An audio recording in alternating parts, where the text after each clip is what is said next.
Ya, pertandingan melawan Korea Selatan di babak perempat final Piala Asia U23 menjadi laga yang sangat penting untuk timnas.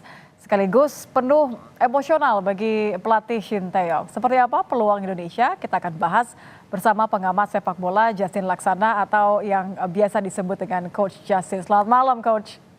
Selamat malam. Ini kalau dari senyumnya Coach, saya bisa mengartikan bahwa peluangnya besar dong ya untuk Indonesia bisa mengalahkan Korea Selatan.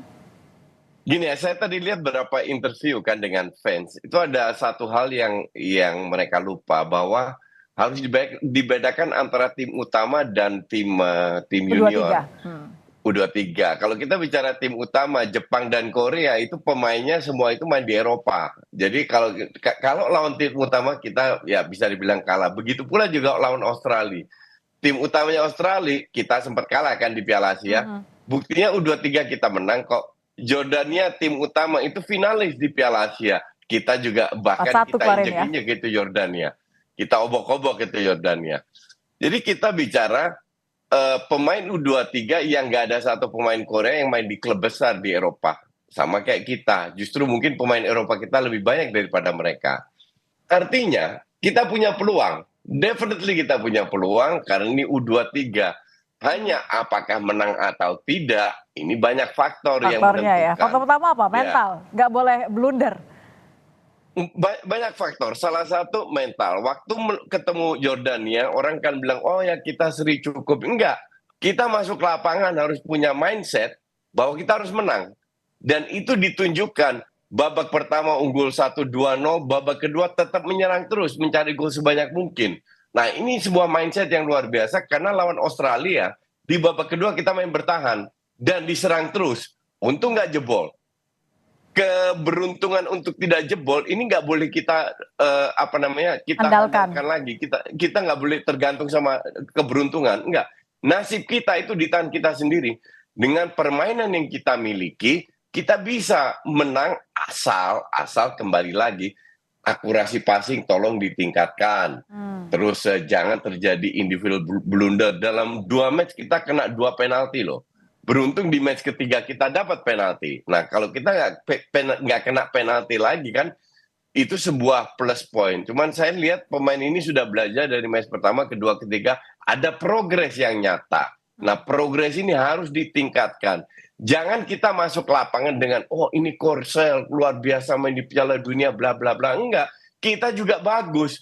Kita harus masuk, Korsel, I'm going to beat you tonight. Mental ini harus kita masuk dengan di lapangan besok. Ya, dan itu kan sebenarnya keberadaan Shin Tae-yong ini kan juga memberikan semangat tambahan ya, apalagi kan untuk personal sendiri. Shin Tae-yong merasa menanti-nanti kapan bisa melawan negaranya sendiri. Nah kalau Anda melihat ini keberadaan atau alasan emosional sekali bagi Shin Tae-yong, melihatnya yakin bahwa Shin Tae-yong akan begitu tertantang nih untuk mengalahkan negara asalnya atau justru menjadi pressure tersendiri? Enggak, kalau pressure sih enggak ya. Tapi kalau dibilang Shin Tae-yong tahu kelemahan ke Korea, enggak juga. Shin Tae-yong sudah 4 tahun keluar dari Korea. Oke. Nah, di samping itu, tim ini sudah berubah. Mungkin yang Shin Tae-yong bisa berikan adalah karakter pemain Korea seperti apa. Trik-triknya seperti apa, hal-hal kecil, informasi kecil kalau banyak dan bisa dicerna oleh pemain kita bisa menjadi informasi yang menguntungkan. Okay? Tapi kalau dibilang tahu rahasia orang, saya nggak yakin itu karena orang Korea nggak tolol juga kan. Mungkin mereka punya kejutan dan lain. Tapi saya rasa kita jangan tergantung oleh lawan. Kita harus masuk lapangan dengan kekuatan kita sendiri. Kita harus yakin bahwa permainan yang kita tunjukkan selama ini itu adalah kekuatan kita. Kita harus create changes dan lebih efektif lagi. Dan di belakang jangan bikin blunder. Mereka juga lihat kok. Match pertama, kedua, ketiga. Sisi lemah kita di mana di kanan. Rio Fahmi pertama kali main. Habis itu diganti Fajar. Di backup sama Ferrari. Diserang terus dari sisi kanan. That's okay, karena pilihan kita nggak banyak. Artinya pemain-pemain ini harus lebih sadar lagi, belajar dari kesalahan yang mereka lakukan, cara positioning, kalau ketemu lawan yang lebih cepat seperti apa, kapan nge-backupnya. Ini masalah koordinasi organisasi di belakang yang bisa ditingkatkan kalau kita ingin menang. Tapi untuk saya ini 50-50 game.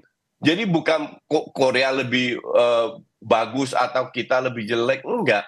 Kita pun memiliki peluang yang sama kalau kita seandainya bisa bermain efisien dan efektif, peluang sangat besar untuk Tapi bisa Lubang lolos yang ke. ditinggalkan sama Nathan ini akan berpengaruh besar nggak, Coach? Kan ini kan Iya, oke. terasa sekali ya. Ya, betul. Kita lihat Nathan bermain luar biasa karena posisi dia dan Ivar Jenner adalah pemain yang harus bisa menyerang, membantu serangan dan juga bertahan. Sebenarnya kalau kita lihat di Piala Asia, Hubner bisa bermain di situ atau Marcelino, tapi saya tidak yakin jika Marcelino diplot diduetkan dengan Ivar Jenner akan jadi bagus karena ini pemain kan suka dribbling. Dalam posisi rentan dia berapa kali kehilangan bola langsung di counter ke arah gawang. Jadi saya prefer Hubner di situ karena kualitas Hubner nggak jauh beda dengan Nathan dan duet antar Hubner dan si Ivar ini juga luar biasa. Jadi biar Marcelino di depan sama Witan sama Rafael Struijk karena mereka sudah kompak. Pertanyaannya kan sekarang, kalau Hubner digeser ke depan, siapa yang gantiin tempatnya? Ya kemungkinan Komang, karena Komang di match pertama juga kagok mainnya. Tapi setelah itu dia masuk, lawan Jordania dia masuk, dia cetak gol. Semoga dengan cetak gol percaya dirinya lebih meningkat. Kembali ya. Jadi lebih realistis untuk saya atau lebih mempertahankan kekuatan kita jika Hubner yang digeser bukan supaya Marcelino. Kalau akhir skor nih saya ingin lihat optimismenya, kira-kira bisa berapa nih akhirnya? Ya, ini bisa sampai extra time bahkan adu penalti karena saya lihat kita sama kuatnya tergantung siapa yang bikin Gentar lebih dahulu ya. dan siapa yang bisa memanfaatkan. Oke, terima kasih Coach Justin. Tentu kita Oke. berharap yang terbaik. Ini mentalnya tidak boleh kalah, tapi we believe in them. Kita percaya Kita pada harus squad percaya kita bisa lolos. Garuda Muda. Mindsetnya tadi. Terima kasih. Selamat malam, Coach Justin. Oke, malam.